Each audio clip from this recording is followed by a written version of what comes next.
Hi everyone, welcome to my channel if you're new here. Welcome back if you're a returning viewer or subscriber. I'm really excited about today's video because I'm filming my first solo month reading wrap up of the year. In January and February we didn't read enough books in order to film one video for each month, so I combined the two, but finally, third month of the year we did it. I mean, I read 4 books. I DNF'd 1, so 5 books. In some sort of sense, I picked up 5 books, but I put one down pretty quickly. And I was also, of course, making my way through A Fellowship of the Ring, aside from the books that I read in the month, because I've just been kind of pottering around with this one while I buddy read it with my older brother. We are over halfway now. Lovely book. I didn't get a lot of time to read it this month because I had a very busy March. March felt long, but it also was pretty filled up with things that did not involve me being able to sit down and read. So I will definitely get to this in April. I'm thinking hopefully I'll finish this one off. Aside from that, let's just get on into the video. So the first book that I picked up was one that my TBR jar chose for me to read in the month of March, and that was Into the Water by Paula Hawkins. Unfortunately, I read like 3 pages of this, maybe a bit more than that. I don't know, I can't remember what it was. But I basically did a Goodreads status update when I just started this book, and I was like, is it too early to DNF? My next status update was me DNFing the book. So we really said no to this one. We called it quits very early on. Into the Water is a mystery thriller book. This is by the same author as The Girl on the Train, and that's the reason why I was interested in this book initially. However, I read The Girl on the Train years ago. I read it in 2016, and then I picked this one up, I think 2017, maybe it was even the end of 2016, from the charity shop, and I never ever got around to it. I love The Girl on the Train. I gave it 5 stars at the time. Would I give it that nowadays? I really don't know. I do own it still, so maybe I will DNF it? What? Maybe I'll return to it in the future, try rereading it and see where I stand. But for now, this just felt so uninteresting. I was trying to make my way through it and I was not getting anywhere. I didn't care about any of the characters. But essentially, in case you want this to be sold to a little bit, we're following this woman whose sister dies in mysterious circumstances. The people in her town believe that she took her own life, but her sister knows her better than anyone and believes that she would never ever do that. So it's about her kind of uncovering the mystery, I guess. I don't know, it's meant to be quite dark, this one. I thought it gave kind of Gillian Flynn, or Gillian Flynn, however you say, those kind of vibes. Like Sharp Objects, not so much Gone Girl, but you know, some of her other thrillers. Just in terms of how dark this one is. For me, this was one that I put down. I've also put it up on my Vinted and my Depop. I might potentially get around to this in the future if it doesn't sell on there. But for now, I just feel like there's more mystery thrillers out there that actually hold my interest than one that I bought like 8 years ago. So we've DNF'd her. I finished off a book I started a few months ago, and that was The Woman Destroyed by Simone de Beauvoir. This is a piece of translated fiction from the French. Let's see who the translator is. Contains 3 stories, and all 3 stories are translated by Patrick O'Brien. This is a really, really interesting collection of stories. They're all to do with the human condition, but particularly the female experience. Things that society bases her worth on. So whether she's married, or whether she is in a happy family, or whether she ages gracefully, or doesn't age at all, as society would prefer. I rated each of these stories individually. The first one I absolutely adored. That was following this older couple and this woman coming to terms with her age. It rounded off on a really nice note, but I felt like it was a really important story, and I'd recommend it to any sort of woman who is perhaps in her 50s or 60s and is grappling or like trying to come to terms with not just the process of aging, but the beginning of being old. You know, I say that in quotes because whatever that age is different for every single person. But perhaps like if you're nearing retirement, you feel like your life is devoid of meaning because of your age. The world doesn't have anything left for you. There is so much meaning and so much truth in being old, and it's something that can be truly wonderful and honestly such a privilege to age as well, which is something I'm going to be reminding myself when I get to that point. Everything in the world is against you, thinking with that healthy mentality. This is a story I really highly recommend, and one that I definitely want to revisit in the future. That was called, let me see, The Age of Discretion, and I would rate that 5 stars. Then I read The Monologue. This is a stream of consciousness about this woman who is going slightly insane. She is really, really struggling in many different ways, about many different things, but a lot about how she is perceived and how she perceives herself. This one I was less enamored by, I think, because the way it was told, the writing style, the shift in that threw me for a loop. And while I appreciated some aspects of it, I just didn't find it a very enjoyable thing to be reading, not just in terms of subject matter, but in terms of like actually being able to comprehend and consume the way it was written more so than the content itself. So that was a 3 star. And then the final story, which is The Woman Destroyed, the titular story, that is following a woman who discovers that her husband is having an affair, and resignation in herself after she's told by a friend, don't do what he wants to do because it's inevitable that a man will have an affair. And you just see her get more and more depressed and kind of distraught a bit in this anxious, confused way that's almost turning into insanity because of the way that she's being treated and the way that she feels like she should be loyal to her husband despite him pretty much doing whatever he wants and treating her however he would like. There's even moments when he's like, think about me in this situation. I'm trying to please two women at the same time. Or think about the woman I'm having the affair with. It's so mean on her that you're being unfair about this. So many moments in it that I just was so angry. The thing is with this story is that it aligns quite closely with something in my personal life. Well, I've appreciated the story because I feel like it's a really accurate depiction of what that is like. For me, as someone who's experienced something along those lines in some sort of way, I kind of related too much to it to get anything further from it other than maybe a little bit of comfort as someone else having experienced something very similar. That was a 3.5-star read. I still think it's valuable if you've never experienced an affair, whether you were cheated on or whether you were the child of a broken family or had a very close friend who this happened to. I would highly recommend this story because I feel like it gives you a real insight into what the experience is like. The absolute imaginingness of it. The fact that you can be so gaslit into thinking that your upset over this situation is on you and not something that anybody in that situation would be dealing with. So yeah, a comfort in some sense, but also a very depressing read. That was a 3.5 star. Then the next book I read in the month of March was What a Time to Be Alive by Jenny Mustard. This is an arc. This book releases in April, so I wanted to read it in March in preparation. I think it's April 25th. I'll put the date on the screen. This is a classic literary fiction book following a young girl and her experience of life, what it is in your 20s, you know, like going off to university, making new friends, finding love, trying to study, also trying to forge your own way in the world, everything like that. If that is your kind of style of book, then I would recommend giving this one a go. I think it'd be interesting to see how you found it. I personally was constantly comparing this to The Idiot by Elif Batuman, which is my favourite book of all time. So as you can imagine, this one did fall quite flat because while they were similar in some senses, both following European women who are, you know, the same age, very different eras. The Idiot is set in the 90s, this one is set modern day, but definitely that university experience. There was much less of a focus on the curiosity to learn and the search for intellectualism through class debate and stuff like that. That was a much heavier focus in The Idiot, which I did prefer. But this one is much more focused on Sicken, who is our main character. I think that's how you say her name. I really did just say that in my head and I didn't clarify, so I should check. On Sicken's experience with relationships, with the best friend that she makes and a boyfriend for a time. So I feel like this book was let down by the fact that I was constantly comparing it to The Idiot. So that is my own fault probably. I don't know how I would have gone about that differently. You could tell that this book did draw influence from its contemporaries in a less brilliant way, I would say, but definitely like a well-written book considering this is Jenny Mustard's sophomore novel. On top of that, I didn't really gel with the writing style. I think Dakota Warren, who is a friend of Jenny's, said that it's very Swedish. Jenny is Swedish. This book is written in English, but you can almost tell that it's not written by someone whose first language is English. I'm not sure whether that's correct, but that is what it read like. It almost read like a translation. The way that some sentences were structured in terms of their syntax was like a little bit clunky. I was completely able to understand, but also not ways in which I feel like a native English person would speak. I did think though that it kind of lends itself to this novel considering we are following a Swedish student in Sweden. The way that she speaks might be different from English because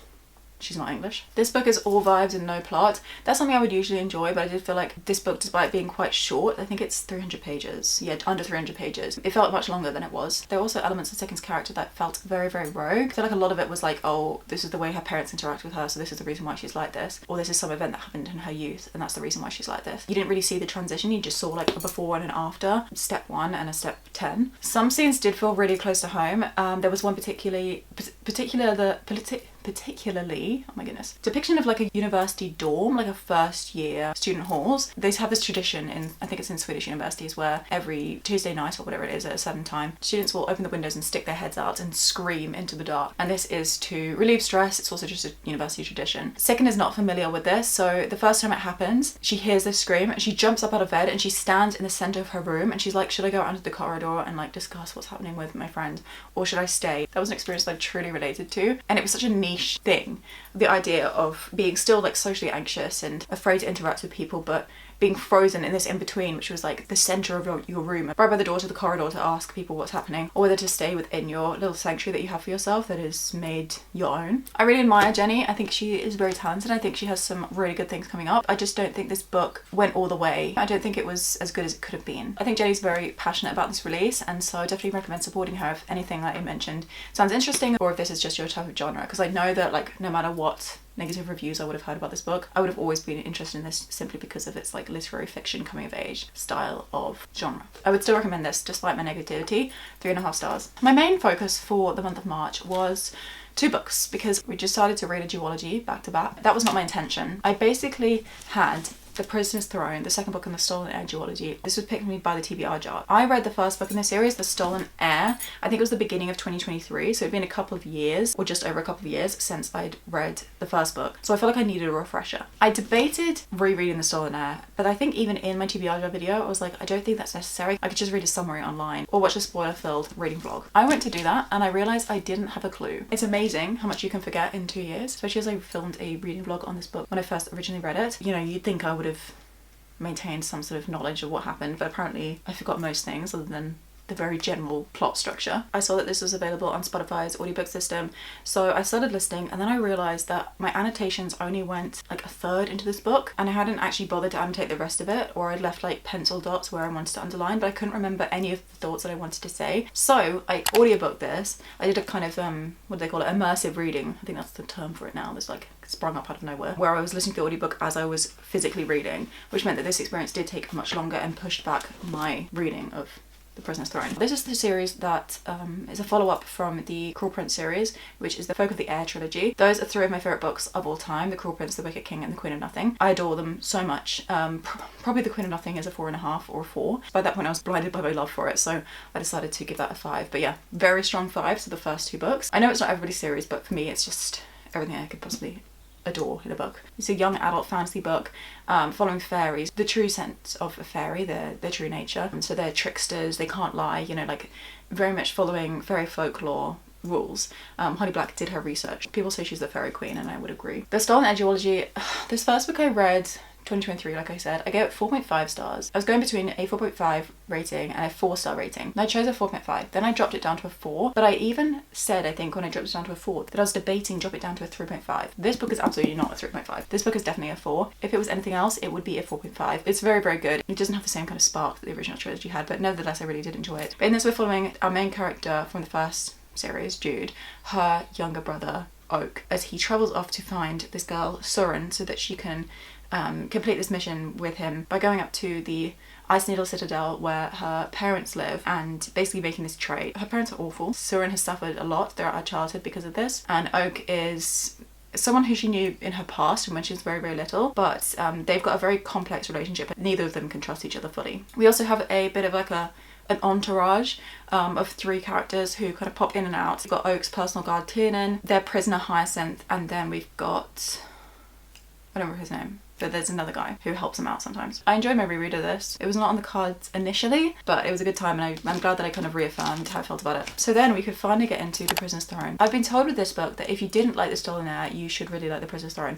I personally liked The Stolen Heir, but I didn't love it as much as the original trilogy, so I was thinking maybe this will be more up my street. It wasn't. This was a struggle to get through. We switched POVs with this book, so we are following Surin in this one, and then we're following Oak in this, and I feel like that was a pretty significant switch. The characters felt very different from how they did in the first book. I guess that is because the POV, you're seeing like how Surin actually feels, and you're getting like what she believes Oak feels. So in the second book we're getting what Oak actually feels and what he believes Surin is feeling. I didn't love that. This one literally goes straight on from this one. It felt quite different. On top of that, the writing style felt really juvenile in this kind of cringy way. These books are obviously YA, but they feel kind of almost upper end of YA. This one felt young. It felt like Holly Black was making jokes with the reader that just fell a little bit flat. You know, I was just like, rather she had not put them there. It wasn't even Oak saying these things, the author writing them. So like Oak would be like, oh, what do you think about this, to one of the characters, and the character would respond with something that was a bit strange, and then Holly Black would write this line like, well, that's a weird thing to say, or something like that. It didn't feel organic to the story. On top of this, I felt that there was a pretty major pacing problem.